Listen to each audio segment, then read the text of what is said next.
Merhabalar, ben İhsan Ceylan. Şu an Eğil Kalesi'nin zirvesinden sesleniyorum sizlere.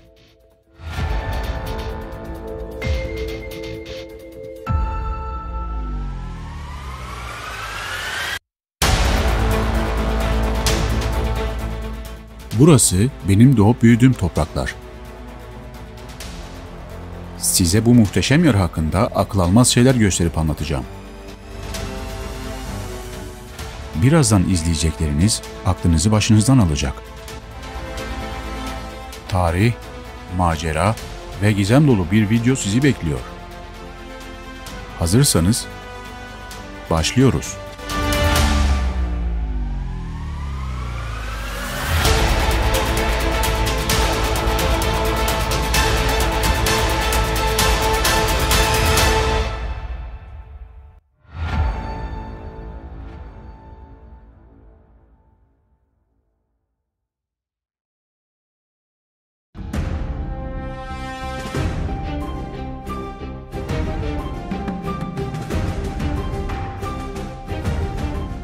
Kısa bir süreliğine İstanbul'un kalabalığından sıyrılıp az da olsa nefes almak için doğup büyüdüğüm topraklara doğru kendimi vurdum yollara.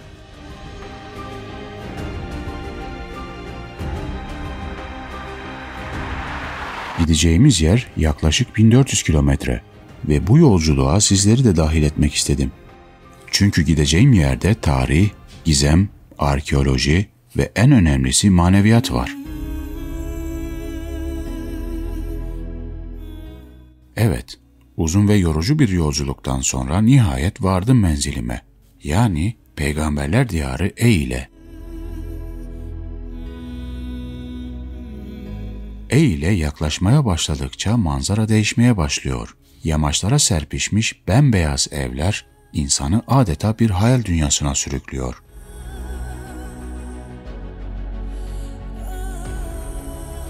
Bir yanda sessizce akan baraj suları, diğer yanda binlerce yıllık tarih kokan topraklar.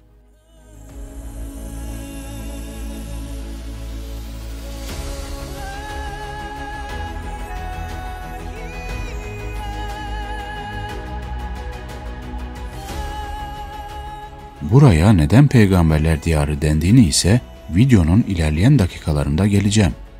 Ama önce size Diyarbakır'dan başlayarak Eğil'in tarihini kısa bir şekilde anlatmak istiyorum. Diyarbakır, Güneydoğu'nun merkezinde tarihi, kültürü ve güçlü karakteriyle öne çıkan bir şehir. Hitit, Asur, Roma, Abbasi, Selçuklu, Artuklu ve Osmanlı hepsi buradan geçmiş, hepsi bu kente bir katman daha eklemiş. Diyarbakır aynı zamanda İslam'la tanışan ilk şehir. İslam orduları 640 yılında Diyarbakır'ı kuşattığında şehrin devasa surları sarsılmaz bir kale gibiydi.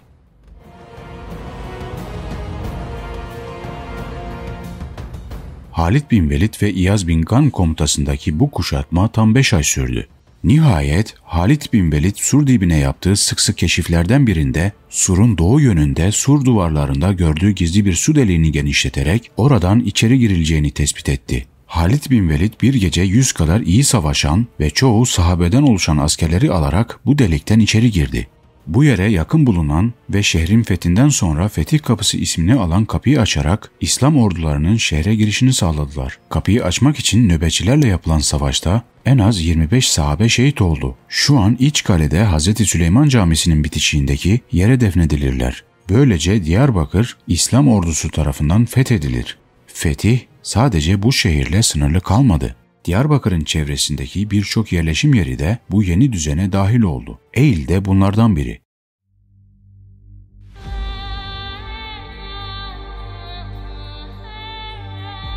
Eğil. Burası benim doğup büyüdüğüm ve çocukluğumun izlerini taşıyan bir yer. Sizlere burayı anlatmak için yaklaşık 1400 kilometrelik bir yolculuk yaptım.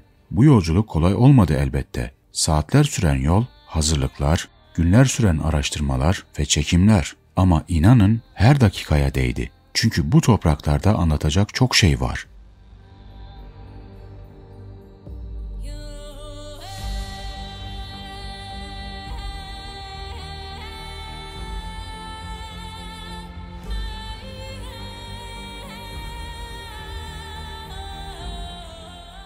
Burası binlerce yıllık tarihin sessiz tanığı. Yüzyıllardır nice medeniyetlerin, nice savaşların, nice hayatların izini taşımış bir yer. Az sonra izleyecekleriniz bu sözün ne kadar gerçek olduğunu gözler önüne serecek. Çocukluğumun masumiyeti ve gençliğimin heyecanı bu tarihi ilçenin sokaklarında can buldu. Eğil'in vadilerinde yürürken kayalara oyulmuş antik mağaralar, eski yerleşim alanlarını keşfettiğinizde zamanın nasıl geçtiğini anlamıyorsunuz.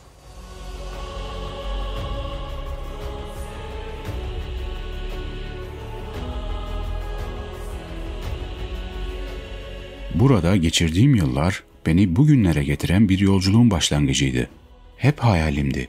Bir gün gelip bu toprakların güzelliklerini başkalarına anlatmak. Bakın işte ben de buralarda yaşadım demekti.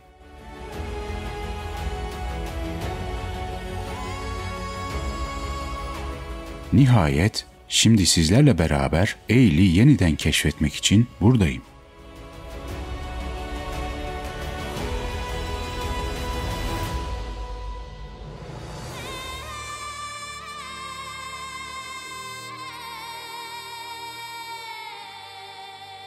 Burası Dicle Nehri'nin kıvrımları arasında hayat bulan Diyarbakır'a yalnızca 45 kilometre mesafede bambaşka bir dünya.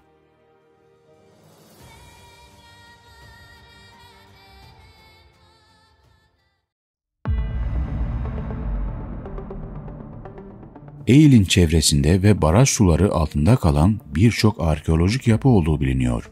Fakat bu yapılara dair resmi arkeolojik kazılar ya yapılmamış ya da sınırlı kalmış durumda. Kanalımı takip edenler hatırlayacaktır. Kutsal Ahit Sandığı ile ilgili 2 video yayınlamıştım. İlginçtir ki bazı araştırmacılar bu kutsal sandığın Süleyman Mabedi'nin yıkılmasından sonra kuzeye değil güneydoğuya yani Mezopotamya'ya taşındığını iddia ediyor. Ve Eğil, Dicle Nehri üzerinden ulaşılabilecek stratejik bir konumda yer almakta. Zamanında su yolları üzerinden taşınan birçok kutsal emanetin geçici olarak Eğil'de saklandığına dair halk arasında rivayetler de var. İşin en gizemli yanı ise şu, Ahit Sandığı'nın bir dönem Elyesa peygamberde olduğuna dair rivayetler de var. Ve Elyesa peygamberin kabrinin tam da burada, Eğil'de bulunuyor olması, İster istemez insanın aklına şu soruyu getiriyor. Binlerce yıldır kayıp olan o kutsal sandık acaba burada mı? Bu soru yalnızca halk arasında dolaşan söylenceler değil, bazı gerçek araştırmalar da gündeme getiriyor. Özellikle dünyaca ünlü araştırmacı yazar Graham Hancock, The Sign and the Seal, Türkçe anlamıyla İşaret ve Mühür adlı kitabında kutsal Ahit Sandığı'nın izini sürerken alışılmış rotaların dışına çıkıyor. Ona göre sandık, Süleyman Mabedi'nin yıkılmasından sonra Kudüs'ten çıkarılarak uzun ve karmaşık bir yolculuğa başlamış. Hancock'un çalışmaları genellikle Etiyopya üzerinde, ancak Mezopotamya bölgesi de onun araştırmalarında önemli bir yer tutmakta. Dicle Nehri'nin tarih boyunca bir geçiş ve gizlenme hattı olarak kullanıldığına dikkat çeken Hancock, özellikle kutsal emanetlerin yeraltı geçitleri ve su yolları aracılığıyla taşındığını savunuyor. Bu bağlamda Eğil gibi Dicle'ye hakim kadim yerleşimlerin bu gizli taşımacılığın duraklarından biri olabileceğine dair görüşlere kitabında yer vermekte.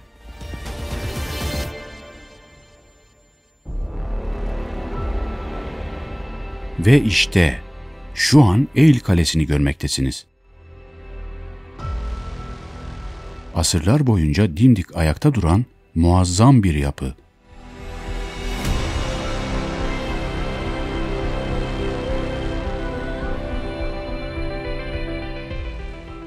Dik bir yamacın zirvesine kurulmuş, sanki göğe doğru uzanan taş duvarlarıyla insana hem hayranlık hem de ürperti hissettiren bir kale. Rivayete göre yüzyıllar önce bir evliya bu bölgeden geçerken Dicle Nehri'nin yanında uzanan bu görkemli kaleyi görür. Evliya tek bir söz söyler ve kale onun karşısında eğilir. İşte Eğil ismi de buradan gelmekte. Bu kale Eğil'in kalbi sayılabilecek bölgenin en dikkat çekici yapılarından biri. Bu kaleye baktığımda içimde hem saygı hem de korku uyandırıyor. Burası binlerce yıl önce Asurlular tarafından inşa edilen kadim bir savunma kalesiydi.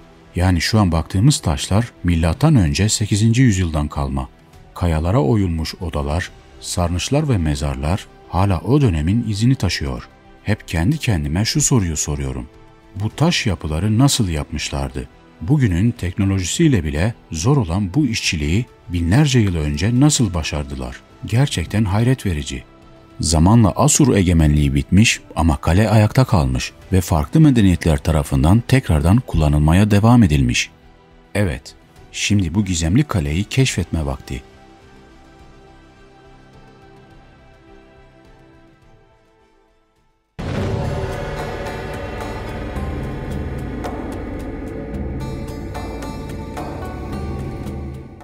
Yapısı kadar kalenin içinde yapılan kazılarda buranın tarihi hakkında birçok ipucu sunuyor bize. Son yıllarda burada yapılan kazılar kalenin sadece bir savunma kalesi olmadığını, bununla beraber bölgenin kültürel ve dini yaşamına dair önemli izler taşıdığını ortaya koydu. Özellikle kale surlarının iç kısımlarında taş yapılara ait kalıntılar, eski mezar yerleri ve hatta bazı küçük tapınaklar da bulunmuş.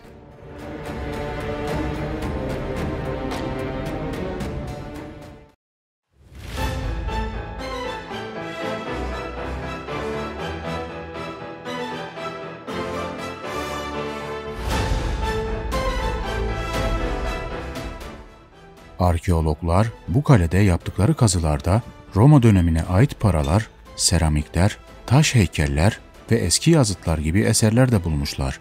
Bu buluntular kalenin uzun süre boyunca bir yerleşim alanı olarak kullanıldığını, zaman zaman da bölgenin idari ve dini merkezi olarak işlev gördüğünü gösteriyor. Şu an gördüğünüz bu alan Eil Kalesi kazı ekibi tarafından sonradan gün yüzüne çıkarıldı. Kalenin gizemli yönü ise içinde bulunan gizli tüneller. Ne amaçla yapıldıkları kesin olmamakla beraber savunma ve kaçış yolları olarak yapılmış olma ihtimali de oldukça yüksek. Şu an gördüğünüz bu yer ise buradaki bir tünelin başlangıç noktası ve bitiş noktası ise şurası.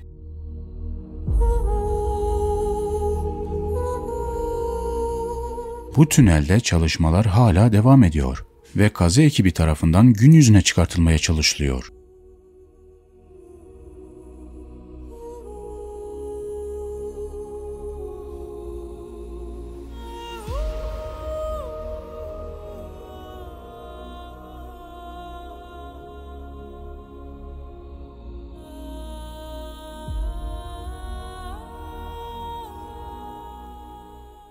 Eil Kalesi'nin başka bir özelliği ise yüzyıllar boyunca farklı uygarlıkların izlerini taşıyor olması. Kalenin ön cephesinde Asur, Artuklu ve Osmanlı dönemlerinden kalan yapılar göze çarparken, arka kısımları bu uygarlıkların izlerini birbirine bağlayan gizli bölümleri barındırıyor. Şimdi o bölgeye doğru ilerliyorum.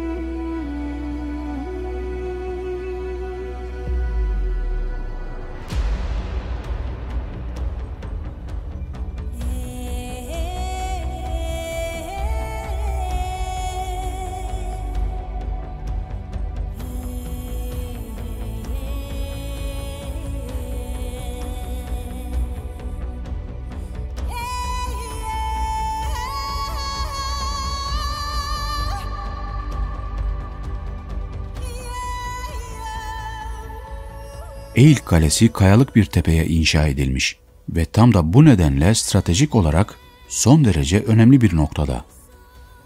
Tıpkı Alamut Kalesi gibi hem çevreyi gözetliyor hem de savunma açısından avantajlı bir yerde duruyor.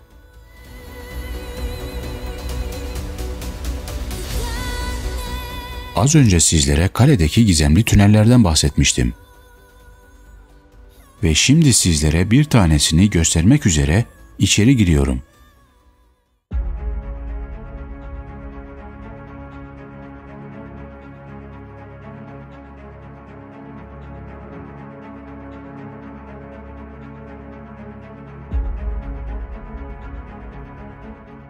Bu tünel sadece 30 metre uzunluğunda.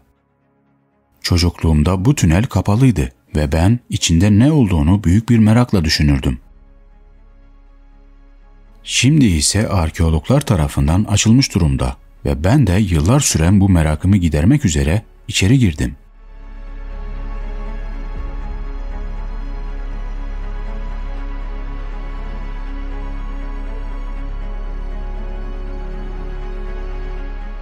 Havanın ağır ve nemli oluşu adımlarımı daha da yavaşlattı. Şimdi bu tünellerin ne amaçla kullanıldığını biraz daha yakından inceleyelim. Eil Kalesi'ndeki bu tünellerin sadece bir geçiş yolu ya da koridor olmaktan çok daha fazlası vardı. Bir zamanlar burada yaşayan insanlar için hayati önem taşıyan savunma hatlarıydı.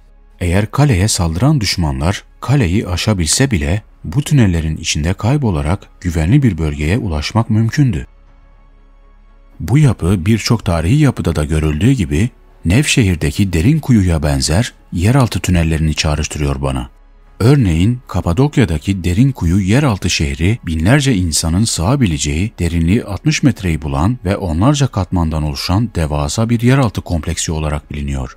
Eil Kalesi'nin tünelleri ise derin kuyu kadar büyük olmasa da benzer şekilde savunma, saklanma ve kaçış amacıyla inşa edilmiştir.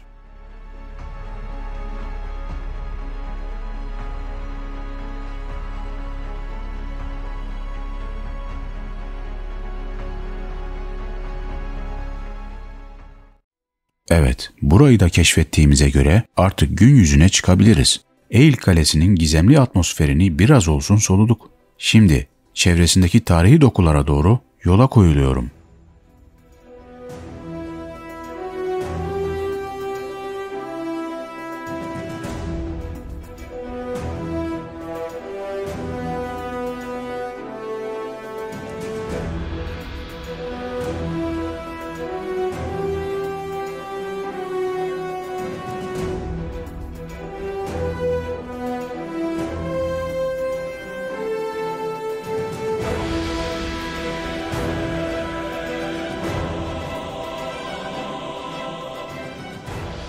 Yolumun üzerinde yeniden kayalara oyulmuş mezarlar ve tarihi yapılarla karşılaşıyorum.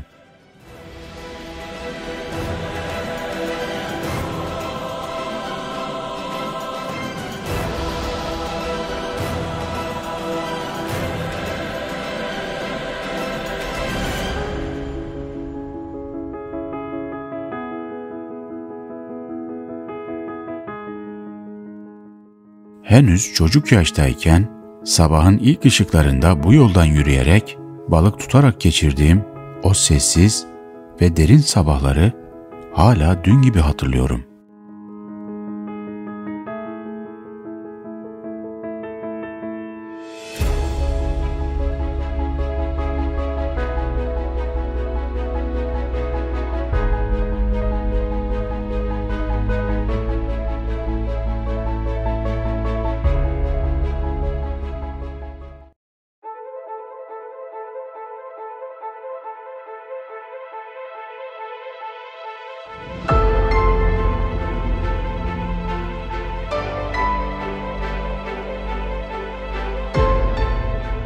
Hani videonun başında burada anlatacak çok şey var demiştim ya, işte onlardan biri kral mezarları,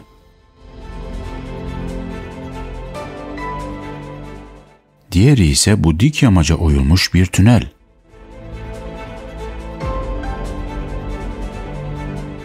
Tarihi kayıtlara göre bu tünel kalenin su ihtiyacını karşılamak amacıyla yapılmış. Baraj yapılmadan önce akarsu vardı. Ve bu da tünelin yapılış amacı hakkında bizlere önemli ipuçları veriyor. Ne yazık ki bu tünele giremedim. Çünkü giriş kısmı oldukça dik ve çok tehlikeli. Ama size buradan birkaç görüntü gösterebilirim.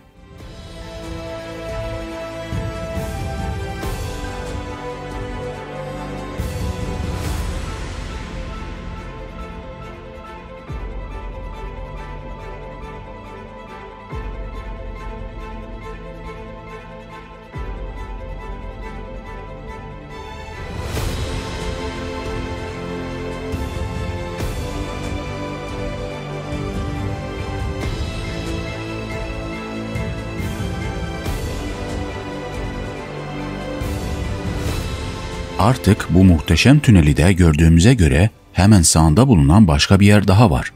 Kral mezarları. Ne hikmetse burada gerçekten mezarlar yok. Yani kayaların içine oyulmuş, taşlardan yapılmış olan bu yapılar var. Ama içinde hiçbir beden ya da herhangi bir lahit yok. Çünkü günümüze ulaşana kadar tahrif edilmiş.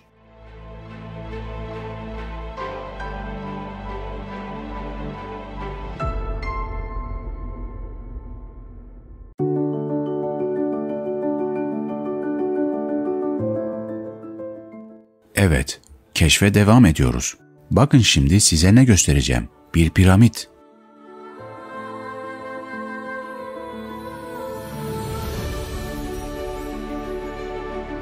Tıpkı antik Mısır'daki piramitler gibi bir şekle sahip. Ancak oldukça küçük bir piramit. İlk bakışta bu yapıyı sıradan bir taş yığını gibi düşünebilirsiniz. Fakat dikkatlice incelediğinizde tasarımındaki hassasiyet ve yapısal özellikler çok daha derin bir anlam taşıyor gibi. Ve aklıma şu soru takılıyor. Acaba çok uzak bir geçmişte Mısır'dan gelen bir medeniyet buraya mı yerleşti? Ya da belki de buradaki eski halk piramit yapımında ustalaşmıştı. Mantıklı geliyor değil mi? Artık başka bir gizemli yapıya doğru yola çıkma vakti.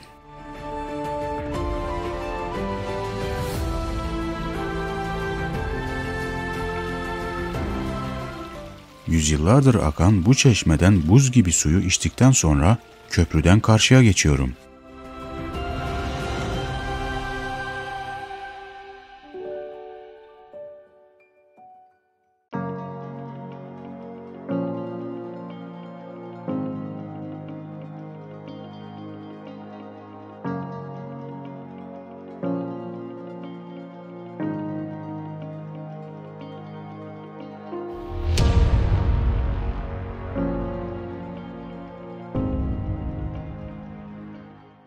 Köprüyü de geçince bir vadi karşılıyor beni. Sağımda Nebi Harun Tepesi, solumda ise tüm ihtişamıyla bana göz kırpan Eil Kalesi ve kayalara oyulmuş kral mezarları.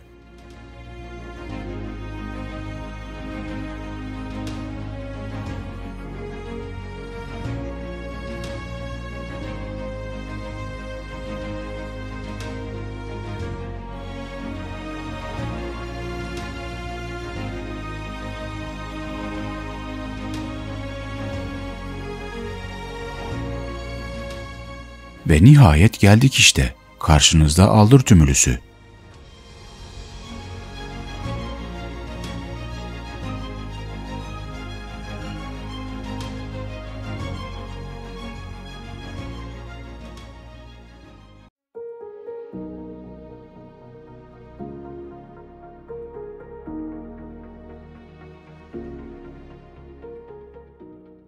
Aslında bu tümülüs hakkında pek çok detaylı bilgiye sahip olmasam da yapısı gerçekten dikkat çekici ve çok ilginç. Üstelik Nemrut Dağı'na benzemesi de ayrı bir detay.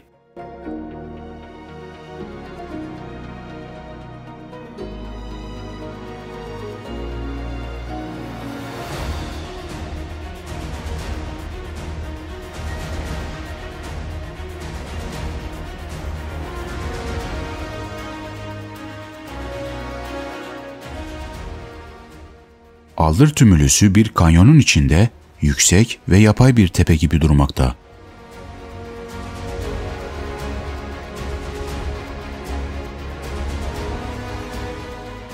Bu küçük zirve belki Nemrut Dağı kadar yüksek olmasa da çevresine sunduğu manzarayla etkileyici bir görüntüye sahip.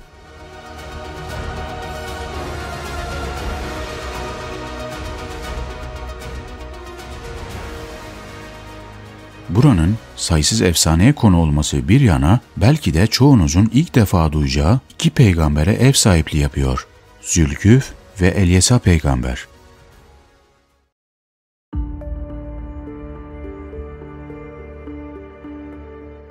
Zülküf ve Elyesa aleyhisselam İsrailoğullarına gönderilmiş iki peygamberdi. Her iki peygamberin de yaşadığı dönem Filistin ve çevresine dayanmakta. Fakat bazı tarihi kaynaklarda kavimlerinin bozulması ve zulmün artması üzerine doğuya, yani bugünkü Diyarbakır'ın Eil bölgesine doğru göç ettikleri anlatılır. Bu bölge o dönemde hem inzivaya çekilmek hem de tebliğe devam etmek isteyen peygamberler için güvenli bir yerdi. Zülküf ve Elyesa aleyhisselam hayatlarının sonuna kadar burada yaşadılar ve vefat ettiklerinde buraya defnedilirler. Ancak yıllar 1995'i gösterdiğinde Dicle Nehri üzerine büyük bir baraj yapılacağı söylentileri Eil halkı arasında yayılmaya başladı. Zülküf ve Elyesa aleyhisselamın türbelerinin bulunduğu alanın tamamen sular altında kalacağı konuşuluyordu. Bu söylentiler kısa sürede gerçeğe dönüştü.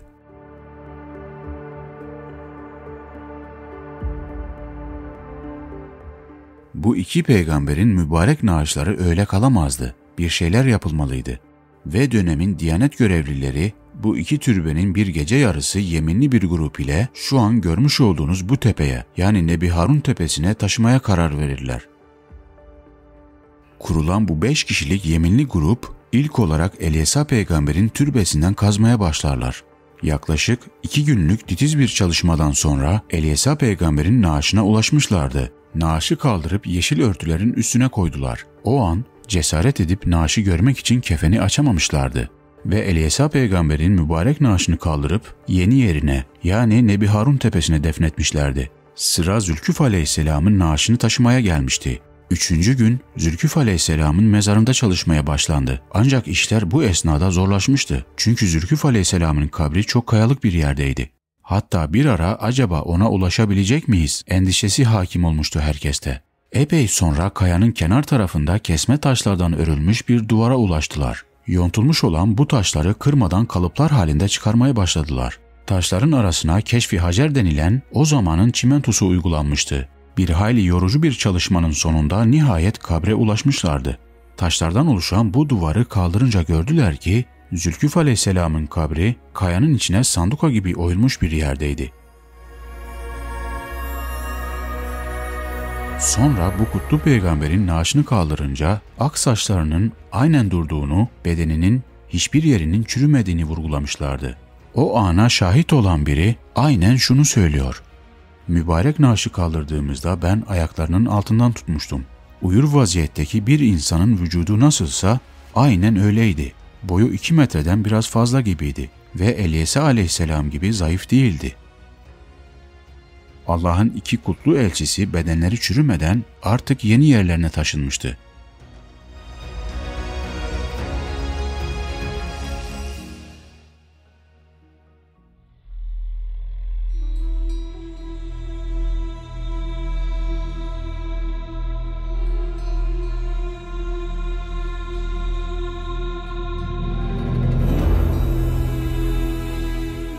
Evet, bu manevi olayı da dinlediğinize göre tekrardan Eil Kalesi'ne dönelim. Çünkü size göstermek istediğim çok özel bir şey var. Şu anda görmekte olduğunuz bu kayanın üzerinde kabartma tekniğiyle işlenmiş bir figür yer alıyor.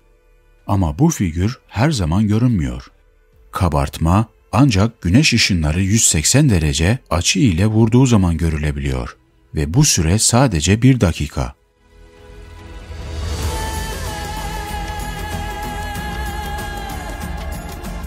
Ve bu özelliğiyle figür adeta gizlenmiş bir tarihsel sır gibi karşımıza çıkıyor. Kayaya oyulmuş bu kral tasvirinin sol tarafında taç takan ve elinde balta taşıyan bir Asur kralı yer almakta.